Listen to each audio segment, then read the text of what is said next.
Hi, I'm Anna from Physionorth. I just want to have a quick chat to you today about workstation setups. So in today's current employment climate, our work roles are becoming ever more sedentary, and this is having the impact on the injuries that we see clinically. So we're seeing a rise in overuse injuries and upper back and neck strain as a result of this, so sustained postures during the day and a lot of repetitive movements that you perform as part of your normal work duties.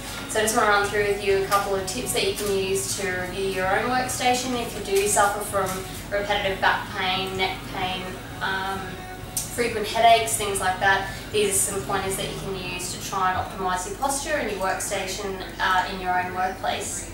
So our lovely model here, Rosie, is going to help me out. So I'm just going to start from the bottom up. So what we're looking for with lower limb posture is that you want to make sure your feet are flat on the floor, either on the floor or if you need to, you can have a footrest. What you then want to look for is that you've got about a 90-degree angle at your ankles, knees and hips. So knees and hips should be more or less in line, and that's really important so that you minimise the strain and load through your low back during sitting. So fix up your chair so that you're achieving that nice posture through your lower limbs. If you need to raise the chair up to suit your desk height, then you can use a footrest to compensate for that. Check your chair setup, so you want to make sure that the backrest is sitting in the small of your back here, and that you don't have excessive wearing of the seat padding as well. Then we want to look at upper limb posture, so just sitting at your desk, Rosie. You want to make sure that your desk, if it's an adjustable desk, is at a height that allows for about a 90-degree angle at your elbows. If anything, wrists slightly lower than your elbows. You'll find that if your wrists are above your elbows, you tend to hit your shoulders up during the day, which can end up resulting in a lot of that strain through your upper traps and neck. Then you want to look for the setup of your keyboard and frequently used items on your desk. So Rosie's keyboard is tilted up here. What we do recommend is that you have your keyboard flat, and this is to prevent you holding your wrists in extension throughout the day as you're typing. Also, when you're typing, make sure that you try and float your hands over the keyboard rather than pivoting from your wrists, as this is going to increase the load through those tendons through your wrist as well, and then increase the risk of an overuse injury through that area as well.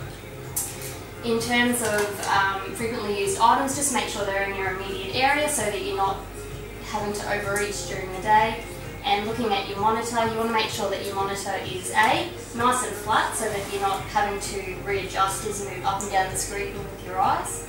In terms of distance, a good general guide is to have your arms outstretched, and the monitor should be just beyond your fingertips there.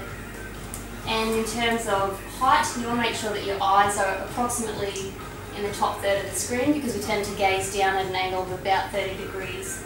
So Rosie's monitor is just a little bit low there, so what we can do is raise it up, or you can actually get a monitor raiser to raise it to the appropriate height as well.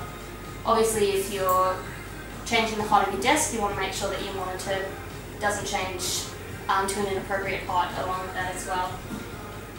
So, and that's going to have a big impact on obviously your head and neck posture during the day.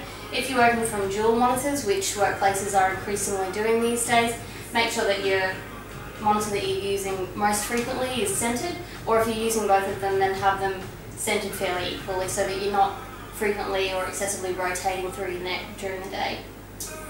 So they're just some basic tips and guidelines as to how to set yourself up properly during the day, but if you are finding that you're having recurring symptoms at work, or at the end of the day you're constantly feeling the same type of symptoms, then I definitely recommend coming and have a chat to one of us so that we can really identify what the aggravating factors are for you personally, and then how to manage that in your own workplace.